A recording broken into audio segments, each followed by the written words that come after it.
Well, from what I understand, he must have seen me through the window here. And for all I know, he even saw my boyfriend leave.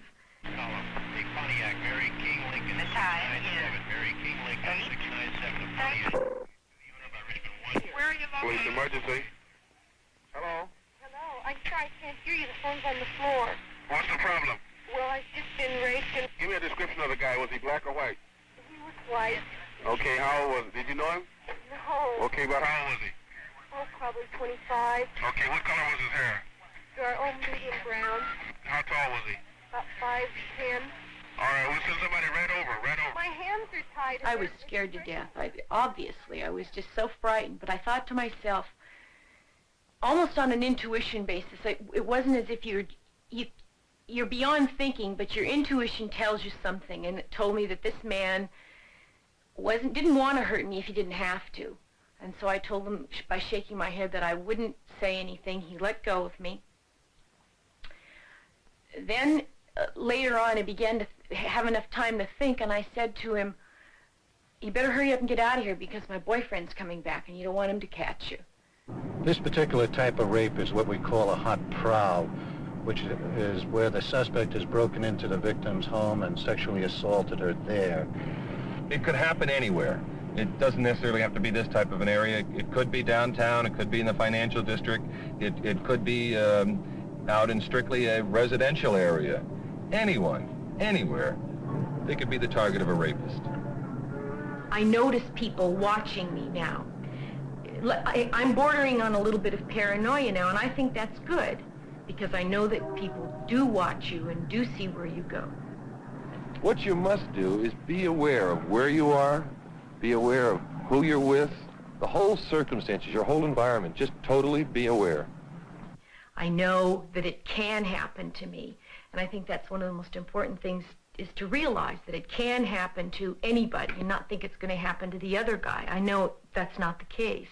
The sex offender today has a greater number of available women to choose from. There are more working women, single women living alone, not with their families or with men. She has the means and ability to go anywhere at any time. Because of the mobility and the visibility of today's woman, she must learn to understand the rapist. Most of the cases that come across our desk are textbook in its nature. The type of assault is consistent with those assaults we've seen in the past. For today's woman to understand the rapist, she's got to learn to understand the man.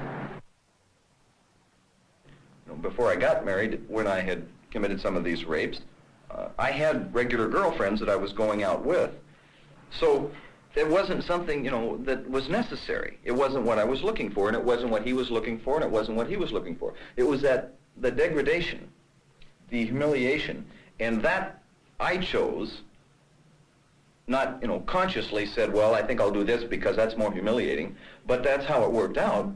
They are things. Boy, you could be a woman, you could be a used car.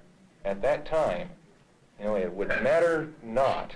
In his case, when he needed it, there was a woman present, and he raped her. When he needed it, there was a man present, so he raped him. At that point, no matter later, if you look back at it and say, that was a human being I was dealing with, at that instant, it was an object. It had no more value than that. No, okay, but A rip-off I've or had a more rape. trouble with women. That's the answer, I think, right there. I've had more trouble, and I think these people here have had the same thing. They've had more trouble with women. they're the cause of your frustrations. Well, if you Not being able to understand and being able to work it out. Not being able to understand women. Right. I was walking along here around about sunset. A guy comes along and told me to get into the car. And I felt, it's just another guy, trying to pick up a lady or something, And I kept walking. And as I was walking, he drove the car right in front of me. And he got out and put me into the car. And I really couldn't think at that time. I couldn't do nothing but cry, When you're on the street, be aware if anybody's behind you. Don't go in your house if there's some stranger that appears to be following you. Go to a phone booth, go to a store, Go to any business that's open. The best advice we can give to women is to be aware that the possibility exists that they could be raped, and to try to avoid a situation where they are vulnerable to this type of an attack. We drove around for a while, and then we came to this place which looked something like the dumps, and I was coming to my senses, and I thought maybe I could get away, you know, by getting out the car. And he snatched me back into the car, and he snatched my earring off, you know. So, like, just by looking at him, he looked to be about 6'5" or 250 pounds, and I knew I had to think of another way to try to get out of this some type of way.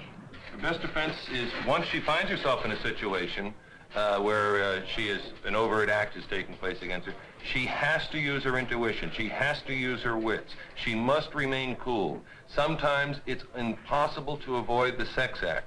Other times, by talking, by screaming, by trying to explain different situations, maybe she could talk her way out of it. When we got to this place, I realized that I would have to talk to him in order to convince him on letting me go.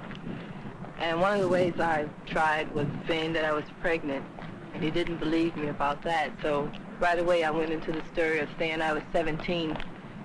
And when I said that, he changed. And he told me to put my clothes on, told me to get out the car, and then he drove off. So I feel the only way that I got out of that was to use my head, you know, and if it was to happen again, I'm going to take karate. Oh, yeah. Oh, yeah. Oh. Okay, this time when you do it, here, plant forward, so you back this. Stand with my hand, right. Okay, kick. Society, in a way, condones it, because last year there were like 20 movies in which they showed women being raped. Sure. But in, like, Deliverance, where some guy's getting raped, you know, people are shocked. But nobody thinks anything of it. When women are raped in films, it's just the way things are. And women don't have to take that anymore. I mean, I really think it's rotten. You know, and I mean, you can talk all day and all night about what women can do to protect themselves. What can they do? All right, we're doing this. The best thing to do if you're in a rape situation is submit, submit, submit until it hurts, because it's going to hurt a lot less in the long run. They have fairly decent I'll give programs. you a pretty good example. Programs of self-defense be damned, man. When I got a knife against your throat, I don't care what you know. If I'm willing to kill you, the first move you make, you're going to be dead. That's my point. What I'm saying is that they have methods of self-defense. They have programs for girls. But the average girl on the street that's hitchhiking says, it couldn't happen to me, so she doesn't take that self-defense course. Self-defense course wouldn't help her, man. A self-defense course would get her killed is what it'd get. Hey, Jeff, the woman that I was with, Jeff, she fought back and she's dead. At the time that he had the knife to my throat, I thought back, you think so fast at that time, and I thought back over my whole life. And I thought, I don't care how expensive or how much of a hassle it is. I'm just never going to hitchhike again because it's not worth it. And I could die just like that, and it's just not worth it to me, that's all. An alarmingly high percentage of the incidents that are reported to us in our detail are the result of hitchhiking. More and more nowadays, girls are using hitchhiking as a mode of travel. They'll hitchhike to school, they'll hitchhike to work, and even frequently they'll hitchhike just to go to a social engagement. Quite a few of our rape homicides have started out as hitchhikes, and the victim ends up in some canyon somewhere or under some deserted warehouse area, and she's a victim for the homicide act. You know, when a girl gets in a car, she has no control of the situation once that car takes off.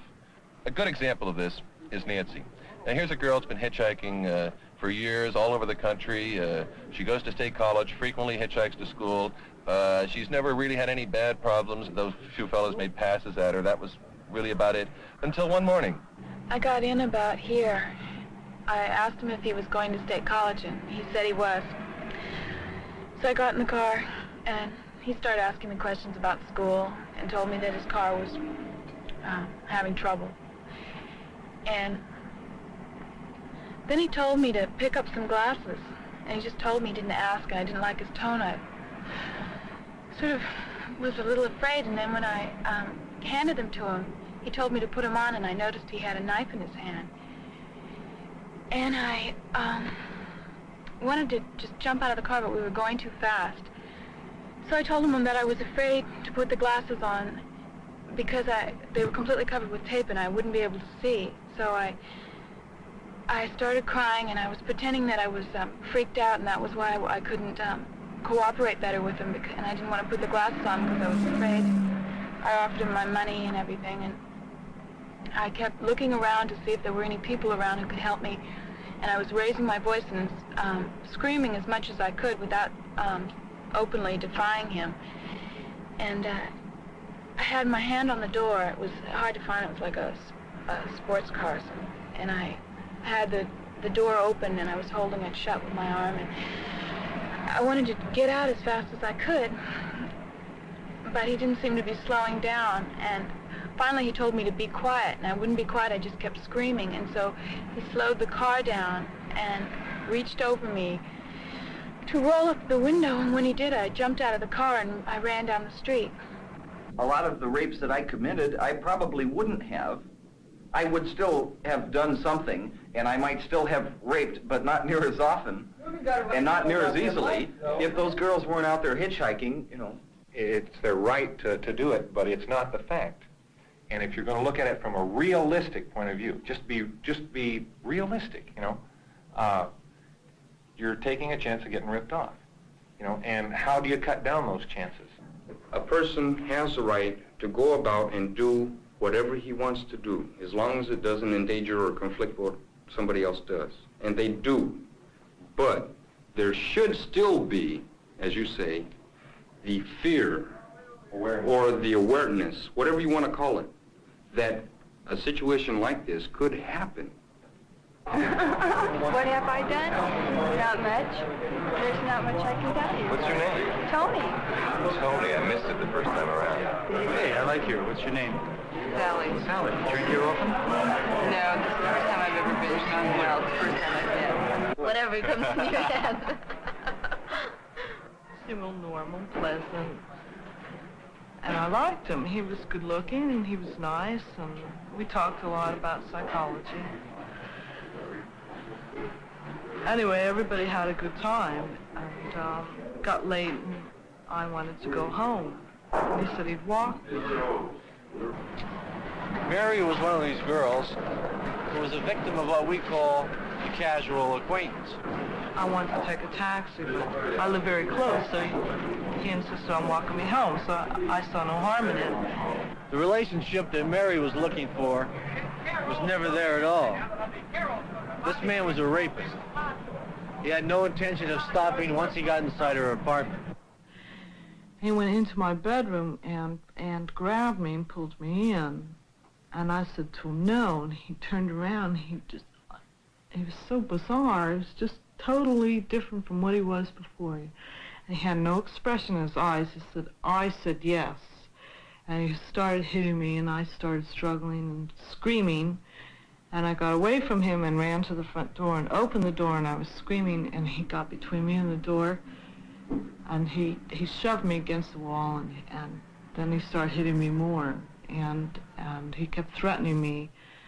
And I realized that unless I did what he told me, that he was going to kill me. He said he would hurt me if I didn't cooperate, and he was not going back to prison for anybody, and so I had to do what he wanted to do, and so I did. For whatever reason, more often than not, if a victim is going to be not only sexually assaulted, but physically assaulted, it so very frequently will come from a casual relationship. And the way I act differently is now I don't have this naive attitude that everybody's good and nobody's ever going to hurt me. I just get so afraid. I get physically upset and everything else. And I think about it all the time, and I'm shaking, I'm nervous all the time. And it could have been a lot worse. He didn't really beat me up that bad or anything. I just really pity the women that had to go through all that. I'll tell you one thing, we can't give you any advice what to do when something happens to you.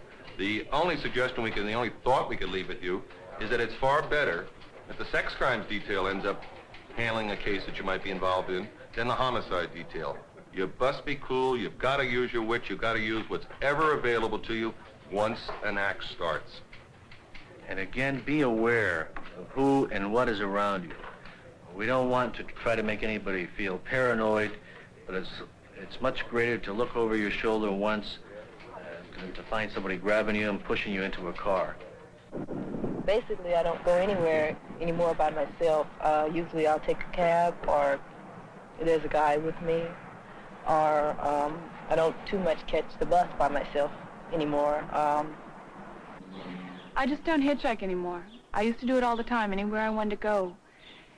But now I'm just too scared. I might not be so lucky the next time.